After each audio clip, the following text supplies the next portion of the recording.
Mr. Speaker, he talks about working people. The Right Honourable Member voted against legislation to stop strikes disrupting working people. He voted against legislation to stop extremist protesters disrupting working people. That's because he's not on the side of working people, Mr. Speaker. That's what the Conservatives are for.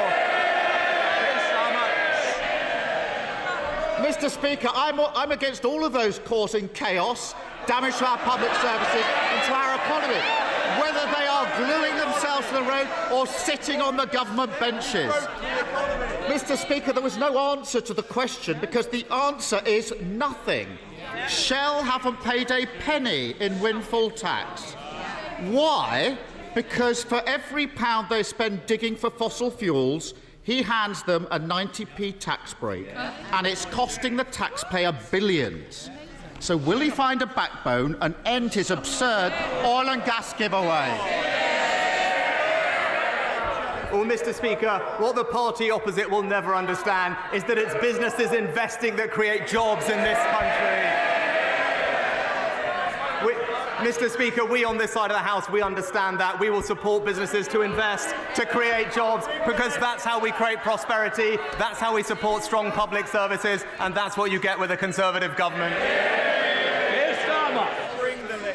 There's only one party that crashed the economy, and they're all sitting there. It's a pattern. Mr. Speaker, it's a pattern with this Prime Minister. Too weak to sack the security threat sat around the Cabinet table. Too weak to take part in a leadership contest after he lost the first one. Too weak to stand up for working people. He spent weeks flirting with the climate change deniers in his party, then scuttled off to COP at the last minute.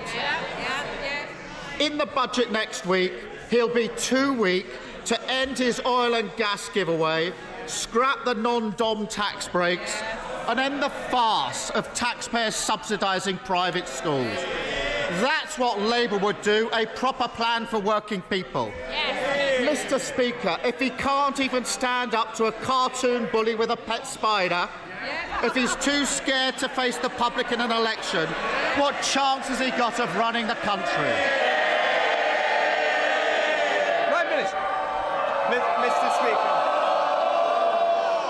We want to try and get through on time, and I know some members want to catch my eye. They're not doing a good job so far. Come on, Prime Minister. Mr. Speaker, the honourable gentleman talks about judgment about putting people around the Cabinet table. I would just gently remind him he thought the member for Islington North was the right person to look after our security. But, Mr. Speaker, the honourable gentleman, he said a lot today. But it's clear that he isn't focused on the serious issues that are confronting our country. We're strengthening our economy. He's backing the strikers. We're supporting people with energy bills. He's supporting the protesters. And we're tackling illegal migration. He's opposing every measure. The British people want real leadership on the serious global challenges we face, and that's what they'll get from this government.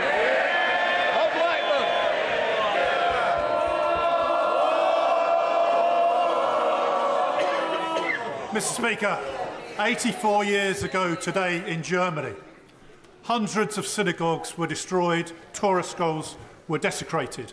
Thousands of Jewish businesses and shops were destroyed as well. 91 Jewish people were murdered, and later 30,000 Jewish men were sent to the concentration camps.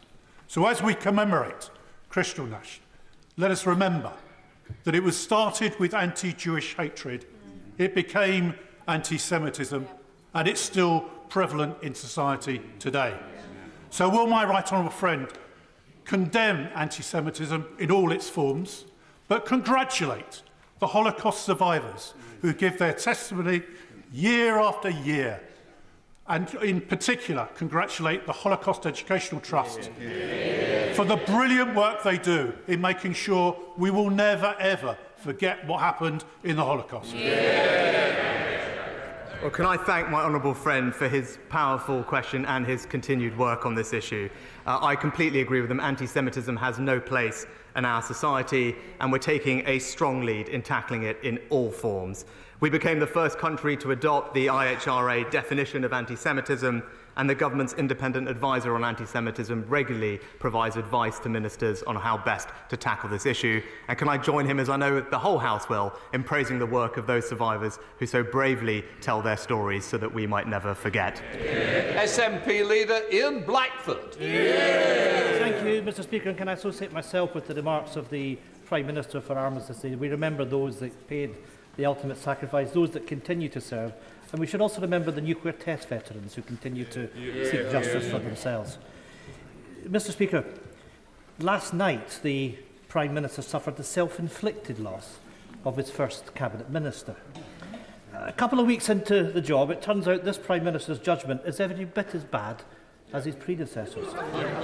Speaking of which, we now know that his former friend, the former Prime Minister, plans to hand out seats in the House of Lords to at least 4 Tory MPs, including the current Secretary of State for Scotland. So here's another test of judgment for the new Prime Minister. Does he think it right to keep a man in a cabinet who's clearly far more interested in getting his hands on an ermine robe than playing by the rules of Scottish democracy? Mr Speaker, I'm obviously not going to comment on speculation around such lists. Any list would, of course, follow the normal procedures and processes that are in place. Ian Blackford. I'm afraid it's not speculation, and of course the Prime Minister clearly doesn't get how corrupt this all looks to people in Scotland. Because not only do we have a UK government that denies democracy, we now have a Secretary of State that is running scared from it. In the middle of a Tory cost of living crisis, the Scotland office is now to be led by a baron-in-waiting, biding his time until he can cash in on the 300-day job for life in the House of Lords. He should be sacked from the Cabinet, and the people of Dumfries and Galloway should be given the chance to sack the Tories in a by-election. The Prime Minister's judgment is already in tatters. If he has any integrity left, will he now put a stop to these 2 predecessors stuffing the House of Lords with his cronies? Mr Speaker, what the Secretary of State and I are jointly focused on is working constructively with the Scottish Government to deliver for the people of Scotland. I'll be pleased to be meeting the First Minister tomorrow, because that, I think, is what the people of Scotland want to see. Ian Collins. Thank you, Mr Speaker. Criminal gangs who are operating to bring people into this country in small boats, an issue that directly affects my constituents of Folkestone and Hythe, are openly using social media platforms to recruit people to use their services. Can my right honourable friend confirm that the online safety bill will require social media platforms to take effective action to remove this content? And is it also the intention of the government to bring the bill back later this month? Well, can I thank my honourable friend for his work in raising awareness of this particular issue? He is absolutely right, and I'm pleased to give him the reassurance that the online safety bill will require platforms to remove and limit the spread of illegal content and activity online. Assisting illegal immigration is listed as a priority priority offence in the bill, and we look forward to bringing it back to the House in due course. Savile Roberts.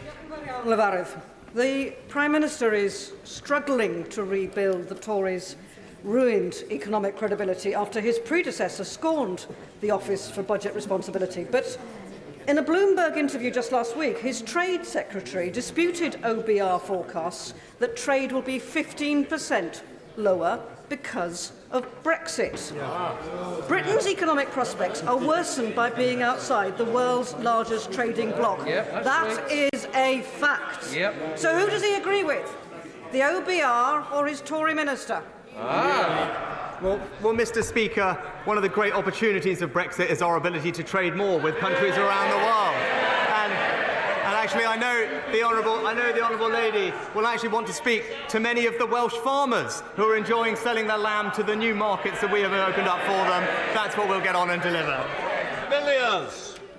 Mr Speaker, excessive housing targets are placing greater and greater pressure on councils to approve development which damages our environment.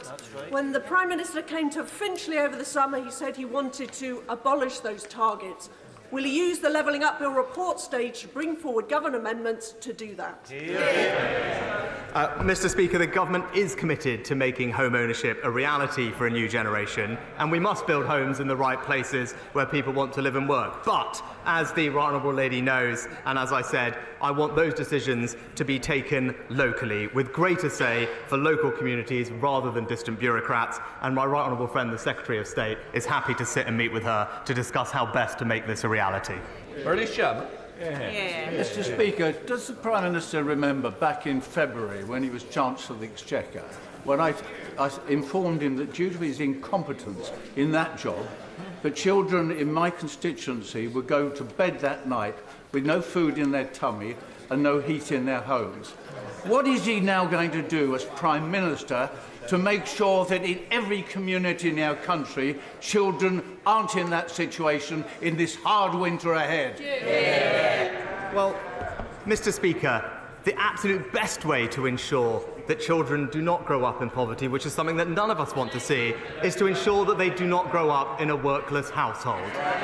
And the record under these governments is that 700,000 fewer children are growing up in workless households, and that's because Conservative governments create jobs for people, Mr. Speaker, and that's the best anti-poverty strategy that we have. Mr. Speaker, on Friday I visited a bridging hotel in my constituency that is currently housing 77 Afghan refugees, as local organisations search for permanent accommodation for them following the success of Operation Pitting. Many of the refugees I met held highly skilled jobs back in Afghanistan, including a doctor, international athletes and government ministers. Can the Prime Minister assure the House that our government will do more to support these highly skilled individuals to enter the UK workforce? Well, it's nice to hear from my honourable friend again this week, and I can reassure him that we are completely committed to supporting Afghan refugees into the employment opportunities here in the UK. The Department for Work and Pensions has a full programme in place, and I can also tell him that our Refugee Leads Network brings together refugee organisations and DWP to connect those refugees with employment opportunities, and I look forward to seeing the fruits of that programme with him in the near future. Bradshaw. 5 years ago, the government belatedly launched a review into the security risk posed by handing thousands of mainly wealthy Russian and Chinese nationals so-called golden visas so that they could live in Britain. It also promised to publish the results of that review. Why hasn't it? Well, Mr. Speaker, we did indeed review and indeed end the visa that the honourable gentleman is raising. The Home Office is currently conducting the right way to replace that visa with something that is more sustainable going forward and protects our security interests. I'll be happy to have the Home Secretary write to him with an update on that process. Siobhan Bailey. Thank you, Mr.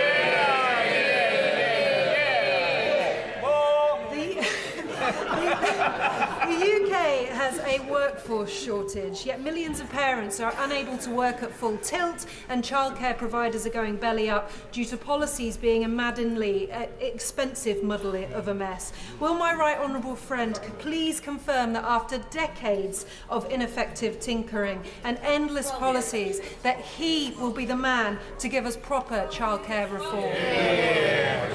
Well, Mr. Speaker, I'm pleased to say we've announced ambitious new plans to improve the cost, the choice and the availability of childcare to benefit hundreds of thousands of parents across the country.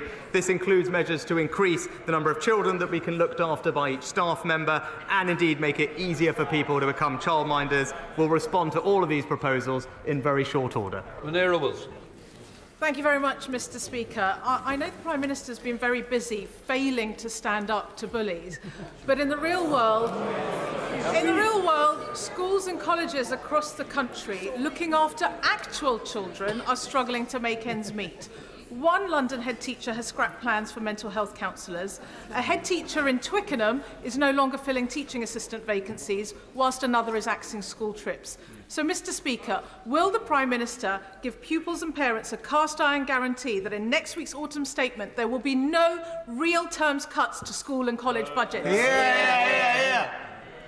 Mr. Speaker, we've significantly increased funding going into schools over the next 2 years, but on top of that, it was important to this government to help those children who left behind their education opportunities during the pandemic, which is why we invested £5 billion to helping those children catch up, including unveiling the most comprehensive programme of tutoring that this country has ever seen. It is closing the attainment gap and disproportionately benefiting disadvantaged children, and it's something that I know all colleagues will get behind. Thank you, Mr. Speaker. Despite a productive meeting with the Immigration Minister yesterday, the Home Office continues to house over 400 asylum seekers in 2 neighbouring hotels in my constituency. It's clear from my meetings with GPs and Derbyshire Police that this huge influx of people in such a small area is putting local services under immense strain. Before services in Area Wash hit breaking point, will my right honourable friend commit to immediate reduction in asylum seekers concentrated in one place? And will he intervene to set a timetable for the permanent closure of accommodation centres at this location? Well, Mr. Speaker, let me give my honourable friend my absolute cast-iron commitment that we want to get to grips with this problem. The best way to resolve it is to stop criminal gangs profiting from an illegal trade in human lives and the unacceptable rise in channel crossings, which is putting unsustainable pressure on our system and local services. She has my reassurance that the Home Secretary and I are working day and night to resolve this problem, not just to end the use of expensive contingency accommodation, but for more fundamental reform so that we can finally get to grips with this issue, protect our borders and end illegal migration. Butler. Thank you, Mr. Speaker. Mr. Speaker, under the Prime Minister's short premiership, he's had 1 minister resign and 1 that urgently needs to be sacked. Can the Prime Minister clarify to the House and the rest of the country when the scheduled programme of integrity, professionalism and accountability will begin? Mr. Speaker, it's precisely because I want a government characterised by integrity, professionalism and accountability that the right honourable gentleman was right to resign, and it's right that we have an independent process. That's the type of government I will lead. When situations like this arise, we will deal with them properly, and that's what we have done. Ian Russell. Thank you, Mr. Speaker.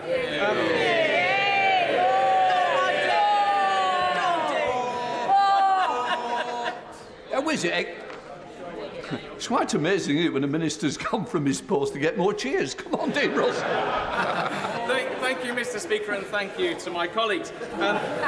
Just like the Prime Minister, I was very fortunate to join the Royal British Legion in becoming a Poppy volunteer recently. I joined colleagues in Abbots Langley, and I was part of Les Vetterse's team. And this week I'll be joining Tony Griffiths and his team in the Tudor ward in Watford. Mr. Speaker, I would like to ask if the Prime Minister will join me in thanking all of the Poppy Appeal volunteers across the country and in my constituency for their work to ensure that we always remember those who have made the ultimate sacrifice. And if the Prime Minister, or perhaps the Minister for Veterans, will also visit Watford to meet our heroic veterans who we owe so much. Thank you. And my honourable friend is a fantastic champion for Watford, and it is a pleasure to join him in thanking the Royal British Legion's Poppy Appeal volunteers, both in Watford and across the country. There is no greater sacrifice than those who lay down their lives in the service of our nation, so I'm proud, as many others are, to support the Poppy Appeal and to honour our veterans. Carl Turner. If the Prime Minister or any member of his many households became unwell, would he start ringing the GP surgery at 8 o'clock each morning to not get an appointment? Would he go off to accident and emergency and wait 12 hours to be seen? Would he call an ambulance which wouldn't come? Or would he use some of his £750 million unearned wealth to pay privately and see somebody there and then? Well, Mr. Speaker, I'm very grateful, and let me put on record my thanks to the fantastic team at the Friarage Hospital in Northallerton who provided excellent care to my family over the years. But the honourable gentleman is right to highlight the issue of people waiting unacceptably long for treatment that they need. That's why we've put record funding into the NHS to help with backlogs and waiting times this winter. It's why the Health Secretary and the Chancellor are discussing how best to deliver the reforms that we need, because I want to make sure that everyone gets the care they need, and we will continue to invest in more doctors, more nurses and more community scans so that we can deliver exactly that. Thank you, Mr. Speaker. Blackpool is due to benefit from a £300 million private sector-led regeneration project which will deliver thousands of new jobs for my constituents over the years ahead. To deliver this ambitious new project, we need support with a £40 million package of relocating the existing court complex which currently occupies the site. Various Secretaries of State have been very supportive of the project so far, so is the Prime Minister able to give me an update on when we can receive some good news about how we can get this project off the ground? Well, can I join with the honourable member in recognising the importance of the Blackpool Central Regeneration Project to the town's levelling up ambitions. I can tell him that my right honourable friend, the Justice Secretary and Housing Secretary, are in the process of resolving this issue for him and how best we can relocate the court complex. And I can tell him he won't have to wait very long for an update on the plans. Thank you, Mr. Speaker. It is a critical time for our steel industry, hit by massive energy costs and low demand, at a time when we need to support our industry to adapt to build the green technologies that we will need. Does the Prime Minister agree that our sovereign capability and our national security is dependent on a strong UK steel industry? And if so, will the government not sit on its hands? And what is the Prime Minister's plan for steel? Mr. Speaker, I'm proud of our track record. Not only did we support one steel company in South Wales during coronavirus that needed our assistance, which we were pleased to do, we also have provided over £2 billion to support energy-intensive industries, including steel, with high energy bills, and, thanks to the work of my colleagues, remove the tariffs in exporting steel to the United States. But she has my assurance that we will continue to support steel because we recognise its importance to our economy and to our communities up and down the country. Chris Loader. Thank you, Mr. Speaker. Supermarkets such as Morrison's are abusing their dominant market position on fuel, charging up to 20p per litre more in Bridport than other towns in the region, thus preventing West Dorset residents from benefiting from the very unusual reduction in market price these days.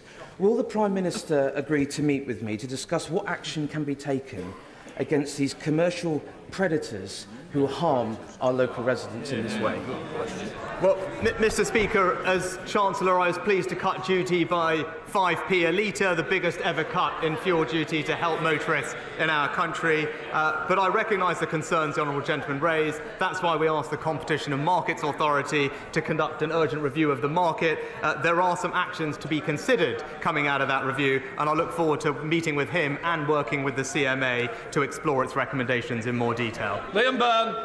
Thank you, Mr. Speaker. Tomorrow, across my constituency of Hodge Hill, I'll be delivering food bank collection crates because once more our food banks are running out of food. Does the Prime Minister understand the despair my constituents feel that he, as one of the richest men in Britain, is doing so little? They don't like the truth, Mr. Speaker. Does he understand the despair my constituents feel that he is doing so little for the poorest in Britain by refusing to cancel the £3 billion tax break for non-doms who profit from our country but won't make our country their home? Well, Mr. Speaker, I'm proud of my and this government's track record in supporting the most vulnerable in our society, and that will always continue. And it is a bit rich hearing from the gentleman who, the first person who reminded us what happens when the economy gets crashed by a Labour government. That's no way to help people. We will build a strong economy. That's what enables us to support the most vulnerable. That's what enables us to support strong public services. Mr. Speaker, the British people are reliant on our party and this government to fulfil its promises on levelling up. Not just up and down the country, but sideways too. Does my right honourable friend agree with me that the Felixstowe and Harwich Freeport plan will be judged as an historic failure unless such a plan succeeds in levelling up a deprived ward that is in my constituency? And will my right honourable friend join me in Clacton to kick-start that plan? Also, Mr. Speaker, will my right honourable friend commit to coming to the tendering showcase currently in the Jubilee Room until 2:30 this That sounds like a very appealing invitation, Mr. Speaker, but I agree with my honourable friend that levelling up has to deliver for communities in every corner of the United Kingdom, including in coastal communities in the south, Mr. Speaker. He knows I'm a champion of free ports, and I look forward to working with him to see how best we can realise their benefits in his area. That completes Prime Minister's questions. Those who wish to leave, please do so quietly.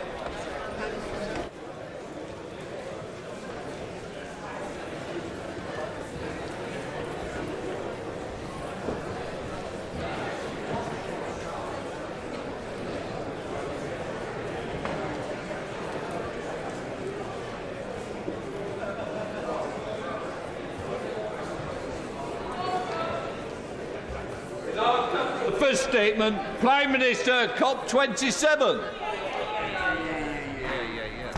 With permission, Mr. Speaker, I'd like to make a statement on COP27. Prime Minister, points of orders come after the statements. Sorry, Prime Minister. I'm glad you're back. Sorry? What's he saying? It can't relate to the PMQs. You didn't ask a question. We'll deal with it afterwards. Prime Minister. Thank you, Mr. Speaker. With permission, I'd like to make a statement on COP27, which I attended in Sharm el-Sheikh on Monday. When the United Kingdom took on the UK presidency of COP, just 1/3 of the global economy was committed to net zero. Today, that figure is 90%. And the reduction in global emissions pledged during our presidency is now equivalent to the entire annual emissions of America. Now, there is still a long way to go to limit global temperature rises to 1.5 degrees. But the historic Glasgow Climate Pact kept that goal within reach. And the whole House, I know, will want to join me in paying tribute to my right honourable friend, the member for Reading West, for his inspirational leadership as COP President. The question at this summit, Mr. Speaker, was whether countries would deliver on their promises. I'm pleased to say that our nation will. We have already cut our carbon emissions faster than anyone else in the G7, and we will fulfil our ambitious commitment to reduce emissions by at least 68% by the end of the decade. Now, I know that some have feared Putin's abhorrent war in Ukraine could distract from global efforts to tackle climate change, but I believe it should catalyse them. Climate security and energy security go hand in hand. Putin's contemptible manipulation of energy prices has only reinforced the importance of ending our dependence on fossil fuels. So we will make this country a clean energy superpower. We will accelerate our transition to renewables, which have already grown fourfold as a proportion of electricity supply over the last decade. We will invest in building new nuclear power stations for the first time since the 1990s. And by committing £30 billion to support our green industrial revolution, we will leverage up to £100 billion of private investment to support almost 500,000 high-wage, high-skilled green jobs. Mr. Speaker, there is also no solution to climate change without protecting and restoring nature. So at COP27, the UK committed to £90 million to the Congo Basin. As part of £1.5 billion, we are investing in protecting the world's forests. And I co-hosted the first meeting of our Forest and Climate Leaders Partnership, which will deliver on the historic commitment to halt and reverse forest loss and land degradation by 2030. Now, central to all our efforts is keeping our promises on climate finance. So the UK is delivering on our commitment of £11.6 billion. And to support the most vulnerable who are experiencing the worst impacts of climate change, we will triple our funding on adaptation to reach £1.5 billion a year in 2025. In Glasgow, the UK pioneered a new global approach, using aid funding to unlock billions of pounds of private finance for new green infrastructure. So I was delighted to join President Ramaphosa to mark the publication of his investment plan, which delivers on this new model. South Africa will benefit from cheaper, cleaner power, cutting emissions, while simultaneously creating new green jobs for his people. And we will look to support other international partners in taking a similar approach. We also made further commitments to support clean power in developing countries. This included investing a further £65 million in commercialising innovative clean technologies and working with the private sector to deliver a raft of green investment projects in Kenya. Now, Mr. Speaker, the summit also allowed me to meet many of my counterparts for the first time. With the Egyptian President,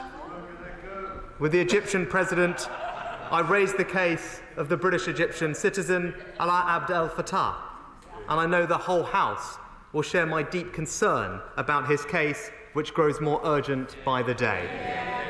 And we will continue to press the Egyptian government to resolve this situation. We want to see Alaa freed and reunited with his family as soon as possible. With President Macron, we discussed our shared determination to crack down on criminal smuggling gangs. And I also discussed illegal migration with other European leaders too. We are all facing the same shared challenge, and we agreed to solve it together. And finally, I had good meetings with the new Prime Minister of Italy, the German Chancellor, the President of the EU, the President of Israel, and the leaders of UAE, Kenya and Norway, as well as the UN Secretary-General. In all of these discussions, the United Kingdom is acting with our friends to stand up for our values around the world, to deliver stability and security at home. Tackling climate change and securing our energy independence is central to these objectives. So even though we may now have handed over the presidency of COP, the United Kingdom will proudly continue to lead the global effort to deliver net zero. Because this is the way to ensure the security and prosperity of our country for today and generations to come. And I commend this statement to the House. Call the Leader of the Opposition, Keir Starmer. Thank you, Mr. Speaker. Can I thank the Prime Minister for advance copy of his statement? And can I start by raising the case of Alaa Abd Fattah? Yes. As the Prime Minister knows and has said, he's a British citizen, jailed for the crime of posting on social media and been imprisoned in Egypt for most of the last 9 years. Yeah. He's been on hunger strike for the last 6 months. Now, the Prime Minister just said that he raised it with President Sisi. Can he tell us what progress he made in securing Alaa's release? Yeah. Mr. Speaker, it's right that the Prime Minister eventually went to COP27.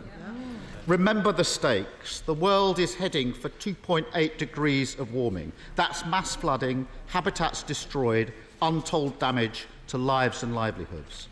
We must prevent that for security, for the public finances, and for the next generation. And that's why it was inexplicable that he had to be dragged kicking and screaming to even get on the plane. Britain should be leading on the world stage, helping the world confront the greatest challenge of our time. But his snub, one of the first decisions of his premiership, was a terrible error of judgment and sent a clear message that if you're looking for leadership from this Prime Minister, look elsewhere.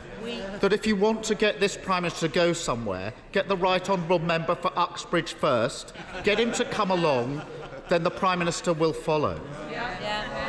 And his reluctance is so bizarre because climate change is not just a once-in-a-generation responsibility, it's also a once-in-a-generation opportunity.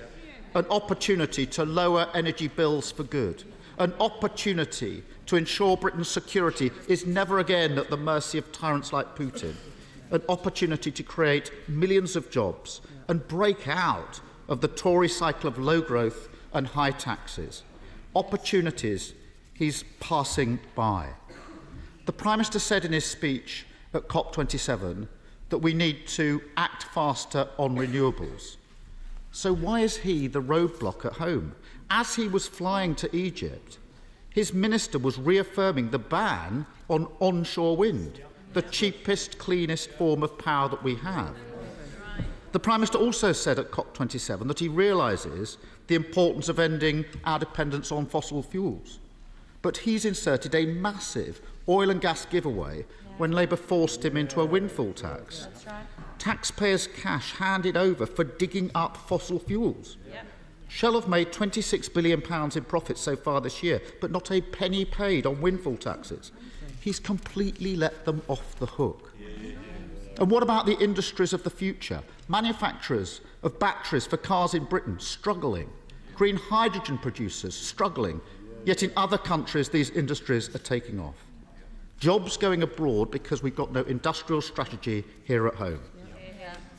And as he said at COP27, it was right to honour our promises to developing countries. Why is he cutting the aid budget? It's always the same message: do as I say, not as I do. And because of that, it will always fall on deaf ears. Mr. Speaker, it's time for a fresh start. A Labour government would make Britain the first major economy to reach 100% clean power by 2030. That would cut bills, strengthen our energy security, create jobs and make Britain a clean energy superpower.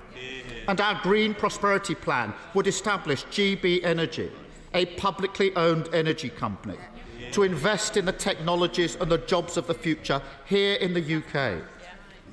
As we attempt this endeavour, we have a fair wind at our back, not just the ingenuity, the brilliance of people and businesses in this country, but the natural resources of our island nation. Wealth lies in our seas and in our skies, and it's an act of national self-harm not to prioritise them over expensive gas. That is the choice at the next general election, whenever it comes: more of the same with the Tories or a fairer, greener future with Labour.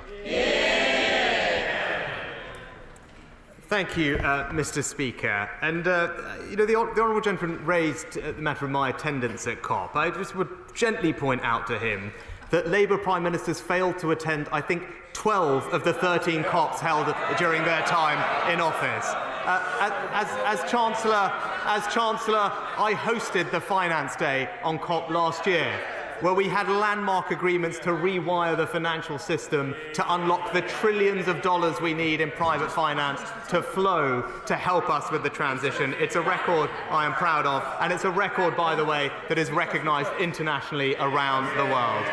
To just deal with his brief substantive questions, he asked about renewable. Well, Mr. Speaker, 40% of our electricity now comes from renewable power. That is up fourfold since 2010. And this, what do we inherit? A Labour government that believed there was no economic case for new nuclear power, Mr. Speaker.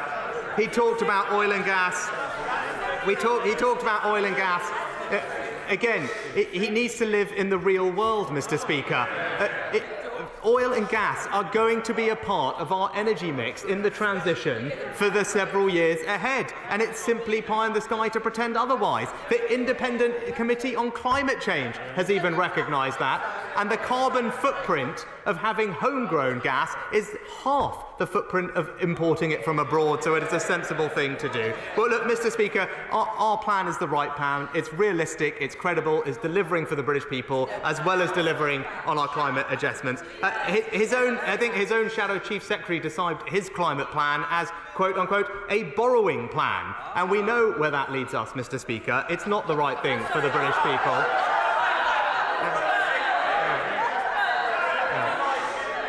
Well, Mr. Speaker, I know the British people trust me to manage the economy. They won't trust the Labour Party.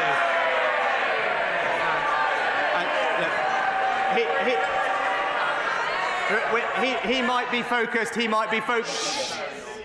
in reparations around the world. We're focused on creating a strong economy here at home, and that's what we'll do. Theresa May. Thank you, Mr. Speaker. Can I welcome my right honourable friend's statement and also welcome the continued commitment that he and the government are showing to net zero by 2050 to tackling climate change. He's absolutely right to talk about the creation of high-skilled, high-wage green jobs as we green our economy. But people need to have the training and the skills and education to be able to take on those jobs. What are the government's plans in relation to education and training for green skills? My right honourable friend is absolutely right, and I thank her for her warm comments. I point her to our record investment in apprenticeships in particular, but also to the new lifelong learning entitlement, which acknowledges that people will have to retrain at any point during their life to take advantage of the new economic opportunities that are coming our way, and I'm pleased that we'll be rolling out that programme over the coming years. 2 minutes. Ian Blackford. Here. Thank you, Mr Speaker, and can I thank the Prime Minister for advance sight of his statement, and let me also welcome the Prime Minister's last-minute change of heart to actually attend COP27. But I'm afraid, whether he likes it or not, his initial instinct telling him not to attend will be long remembered and rightly remembered. It means he now has a major job in convincing people that he is truly committed to the challenge of climate change. And of course, that commitment starts with our own domestic targets, but it is vital that our collective commitment also extends to those in the global south. Nations and peoples are being damaged the most by a climate crisis that they have contributed the least to. These are the poorest people on this planet, and they always seem to be paying the highest price. That is why it is so right and so necessary that loss and damage was on the formal COP agenda for the very first time. I'm proud to say that through the leadership of our First Minister, Scotland has become the first developed nation to pledge finance to address loss and damage. And our country is now committed to a total of £7 million, a small sum in the scale of what is needed, but a powerful message to larger nations who need to follow that lead. Because we don't need to wait for consensus and a decision at COP. We can start funding loss and damage programmes straight away.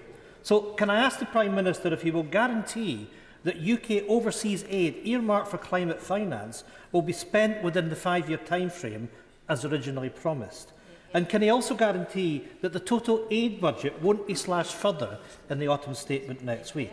And finally, in terms of the new Prime Minister's domestic targets on climate, will he honour the promises made to the North East of Scotland in carbon capture and storage? Will he commit to taking the Scottish cluster off the government's reserve list and fund it right now?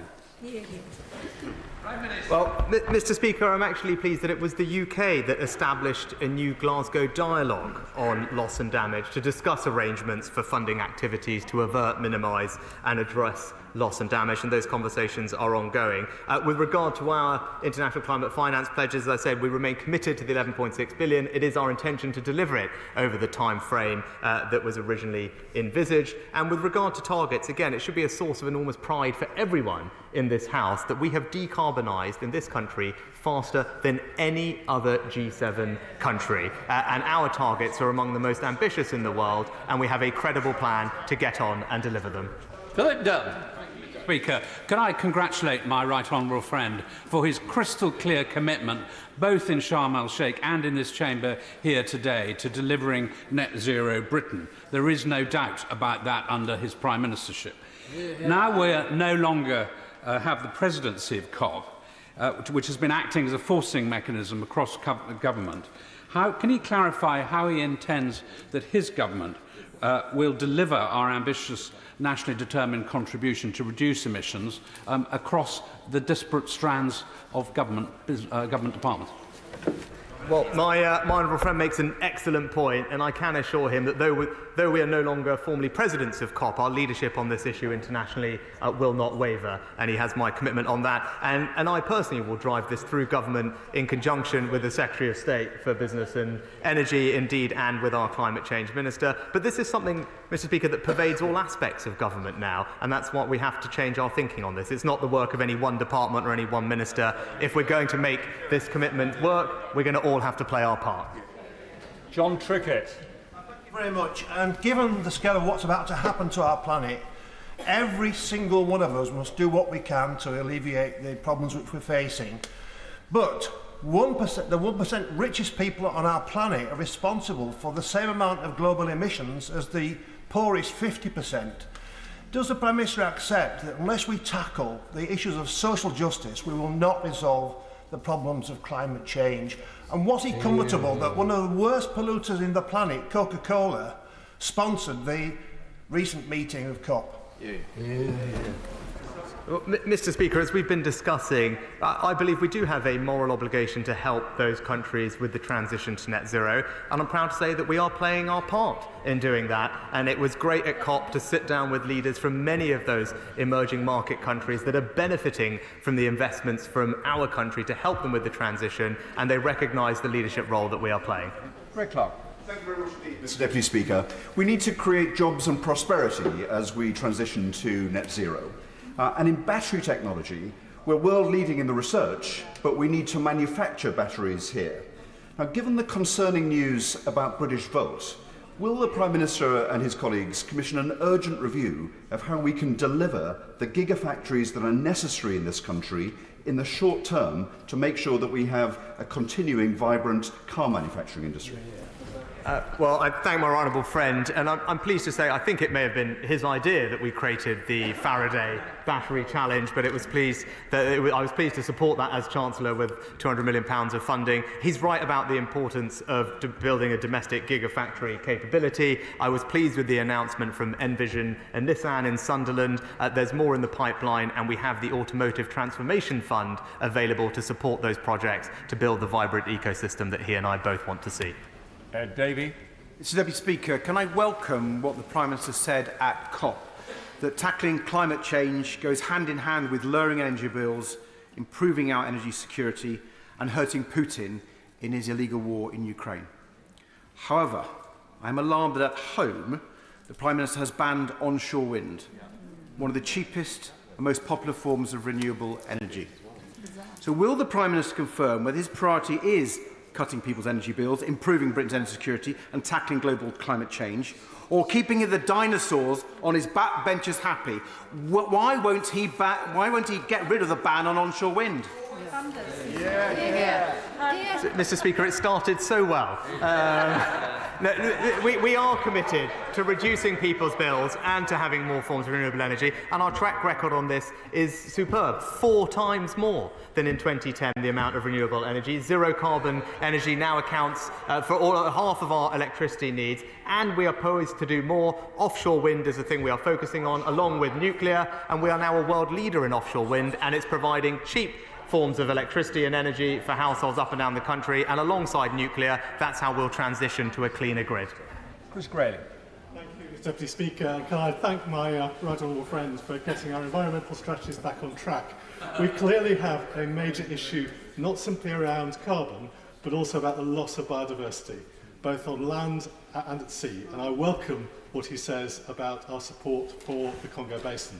We have in a month's time another crucial summit in Montreal, the CBD summit, where further decisions will be taken about how we tackle the loss of biodiversity internationally.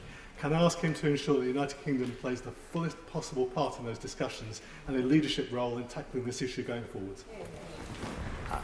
My honourable friend is absolutely right, and there were very many moving statements from leaders across the globe at COP on this particular topic, and it's something that I can confirm to him, we are widely acknowledged around the world to be a leader on for putting this on the agenda last year in Glasgow. The Secretary of State for the Environment will be attending that COP in Montreal, and also our world-leading Environment Act commits us to reducing the decline in biodiversity and species loss, and I look forward to working with him to deliver on it. Sarah Champion. Thank you, Mr Deputy Speaker. Prime Minister, of course I welcome any investment to the Global South to mitigate against the horrific damages of climate change. But is this new money? Is it coming out of the existing ODA budget? What's being cut if it is coming out of the existing ODA budget? Exactly. And also, as Chancellor, you made savage cuts to climate mitigation programmes. Are you going to be replacing those?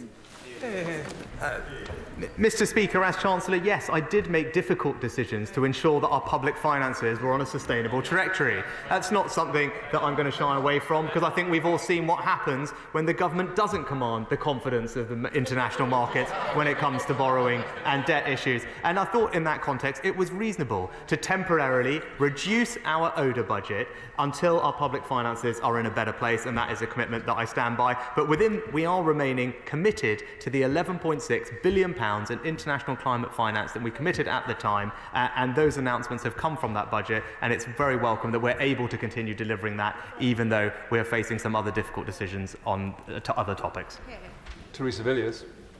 The Prime Minister has emphasised the very substantial investment being made in climate-related measures both at home and overseas, but will he share with me reservations about the idea of spending trillions more pounds on so-called reparations payments as advocated by the opposition at a time when the public finances are already in distress? Quite right. right honourable friend is absolutely right. That is not the right approach, and it's worrying to hear the members of the party opposite suggesting that it is. What we are doing is fulfilling our obligations to help those emerging markets transition to a cleaner future, and we're doing that in a way that supports them, but also supports British companies who are able to provide those investments and create jobs here at home as well.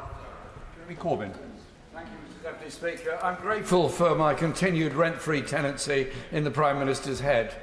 But if in future he could just let me know when he intends to speak about me, that would be helpful. That's the norm in the House. But could I ask him if he would take this opportunity to welcome the election of President Lula in Brazil and his commitment to both social justice and environmental justice, and confirm what the previous Prime Minister told this House, that no British bank or financial institution or company will henceforth be allowed to invest in fossil fuel extraction anywhere in the world as part of our contribution to bringing about net zero globally. Well, I thank the honourable gentleman for his question. If he could ask the Leader of the Opposition maybe to give me advance sight of his questions, I'll be happy to then let him know if I need to bring him up on questions of security. But look, I agree with him on the importance. I agree with him on the importance of ending international finance for coal-fired power plants. It was a landmark agreement that the COP President and the UK Presidency achieved at COP. 90 other countries have signed up to it at a minimum, and it's key. I'm keen to make sure that we deliver on those commitments and we push them through the international financial system. Speaking forward. Thank you, Mr. Speaker. My Essex constituents absolutely get the impact of climate change because they saw it firsthand in those awful fires last summer. Many of them also get that unless we help other countries to mitigate and adapt to climate change, we will see even more unsustainable migration, and that will impact us at home. So it's great that my right honourable friend has reconfirmed our commitment to the investment amounts that we promised in Glasgow, that he has reconfirmed our commitment to deliver those on time, and can he confirm that we will continue to work with other countries to make sure those investments are made on time? Can I thank my honourable friend for all her work in this area. It's an area that she's rightly passionate about and has made an enormous difference in, and I look forward to receiving her continued advice on how we can deliver on our commitments. I'm pleased to give her that reassurance, and actually our doubling of our international climate finance commitment was a catalyst for many other countries around the world, as she knows, doing the same, and we want to now make sure that all that money is spent and spent well, and that's what we'll do. Caroline Lucas.